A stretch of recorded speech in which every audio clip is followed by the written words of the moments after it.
Hey folks, Gary here. Hey, how many of you like to know how things work? I do. I love to know how things work. I've always played around with cars all my life, and I remember we got a brand new car, and I brought it home, and within the first week, I was in the garage door open, and I was taking apart all the plastic off the engine because I wanted to see where things were.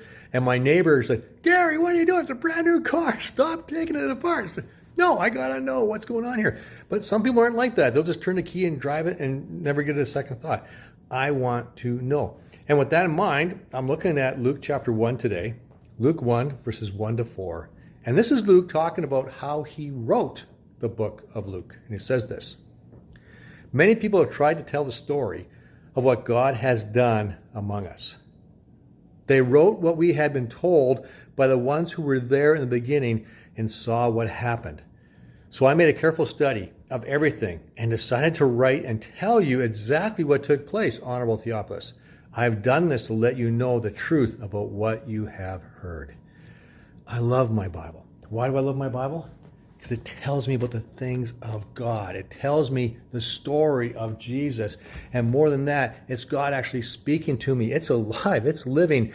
And you're like, what does that mean? That's weird. No, trust me. Every day it means something when you read it. It comes alive inside of us. And it actually sheds a whole lot of light on what's taking place in current events as well. Never mind just past, but also at this moment what's happening. Some things are actually really quite obvious in there. We read it because it's God's word for us. And I read this, and Luke is saying many have been telling the story. Many have been writing out the story. Matthew wrote the Gospel of Matthew. John wrote out the Gospel of John, telling the story of Jesus and what Jesus did. Mark wrote out the story from Peter's perspective of what Jesus did, and Luke is doing the same thing.